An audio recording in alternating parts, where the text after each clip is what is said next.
16వ అధ్యాయము 24వ వాక్యంలోకి మాటను చదువుదాం.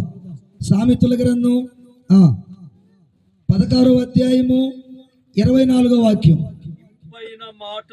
ఇంపైన మాటలు తేనె పట్టు వంటివి, అవి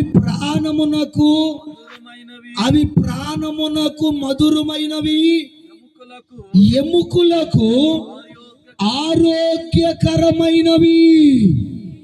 అసలు మీరు ఉజ్జి ఉంటేగా సచించేవాళ్ళు మీరు ఎప్పుడు చూసారా? చూడాలి మీరు ఎప్పుడా సచించేవాళ్ళమ్మా ఎట్టుంటాయ్యా? అస్సలు మాట్లాడ. మా తాత ఒక ఆయన ఉండేవాడు, ఆయన కాండ్ర చచ్చిపోయాడు. ఒకరోజు వినాలి, జాగ్రత్తగా వినాలా. ఒకరోజు చచ్చిపోయాడు.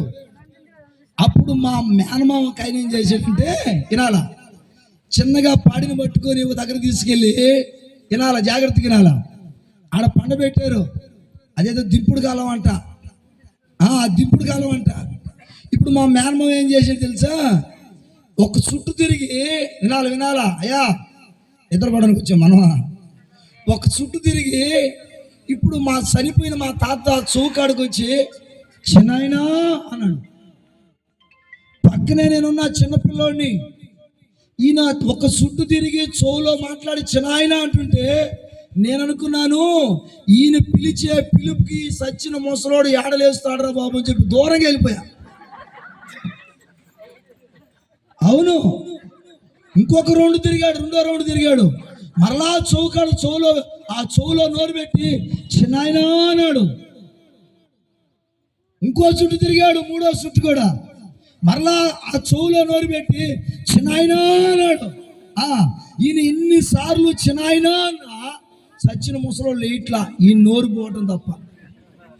ఇప్పుడు మీరు ఎట్టున్నారంటే నా కంటికి, దేవుడి కంటికి కాదే, నా కంటికి ఎట్టున్నారంటే సచ్చిన ముసలోళ్ళు లాగున్నారు మీరు.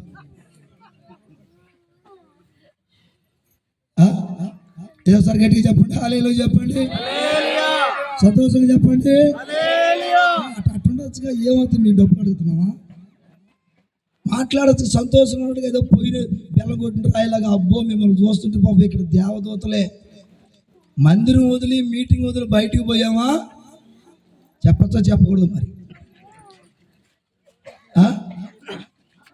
ఇక్కడ రాయబడిన ఒక మంచి మాట ఏంటంటే, దేవుని మాటలంట మన నోటికి మధురమైనవంట. కింద రాస్తా అంటాడు, చదువు నా మాట మరలా కూడా. సామెతల గ్రంథం 16వ అధ్యాయము 24వ వాక్యం. ఎముకలకు ఆరోగ్యము కలగాలి. ఇప్పుడు చెప్పండి, మీకు స్టార్టింగ్ లో చెప్పాను. ఇప్పుడు ఆ ఎముక ఎవరు? నేను అని చెప్పమ్మా, అది కూడా చెప్పాలి పాపం. నీకు కలిపి నోట్లో పెట్టిన పాపం తినేటకు లేరు మీరు. ఎంత చెప్పినప్పుడు నోరు పోతున్నాడా? చెప్పండి, ఇప్పుడు ఎముక ఎవరు? ఎముక ఎవరు? ఆ ఎముక ఎవరు? మేము. ఆ ఎముక ఎవరు? మనము. ఇప్పుడు ఎముకలుగా ఉన్న మనకి ఏం కలగాలంట? మాట్లాడరు మీరు. ఎముకలుగా ఉన్న మనకి ఏం కలగాలంట? ఆరోగ్యం. చెప్పండి, ఏం కలగాలి? మాట్లాడండి, ఏం కలగాలి? గట్టిగా చెప్పండి, ఏం కలగాలి? చెప్పండి, ఏం కలగాలి? ఇప్పుడు కానీ మీ ఇళ్ళలోకి వెళ్ళి కానీ చూస్తే ఒక్కొక్క ఇంట్లో పాపం ఇన్ని ఉంటాయి. ఏందయ్యా? అబ్బో బాగా చెప్పారా, మీకు నోటిడి పాపం. హల్లెలూయా చెప్పండి గట్టి, హల్లెలూయా హల్లెలూయా. మామూలు కాదు, ఇన్ని ఉంటాయి. కానీగులతో సగా, సూదులతో సగా. ఎందుకయ్యా ఇన్ని అన్న వరకు? ఇది తినకముందు మింగాలా, తిన్న తర్వాత మింగాలా. మింగపోతే ఏమవుతుంది? పాడి కట్టాలా. ఎవరు చెప్పారో మాట? ఆయన చెప్పాడయ్యా. ఫీజు ఎంత? 3000. నేను అంటాను ఇప్పుడు లేదా, నీకు ఆరోగ్యం ఇచ్చేవాడు ఎవరు? నీ పిల్లలకు ఆరోగ్యం ఇచ్చేవాడు ఎవరు? అందుకని బైబిల్లో రాయబడి ఉంది, ఆయన ఆరోగ్యం ఇచ్చే ప్రధానత. అందుకని బైబిల్ గ్రంథంలో రాయబడి ఒక మంచి మాట ఏంటంటే, ఆయన పొందిన దెబ్బల ద్వారా మనకు స్వస్థత అంట. హల్లెలూయా చెప్పండి గట్టిగా, సంతోషంగా చెప్పండి గట్టిగా, హల్లెలూయా హల్లెలూయా. దావీదుతో వాళ్ళు అదే అంటారు, అయ్యా దావీదు గారు, మేము నీకు ఎముక వంటి వారము. రాయబడిన మంచి మాట ఏంటంటే, ఆయన మాటలంట మన నోటికి మధురంగా ఉంటాయంట, ఆయన మాటలు మన నోటికి తీగా ఉంటాయంట.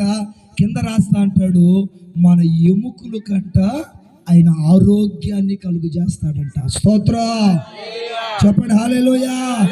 ఈ పగటి పూట కూడికి వచ్చిన నా తండ్రి మీ అందరికి ఆరోగ్యము దయచేయునుగాక. హల్లెలూయా.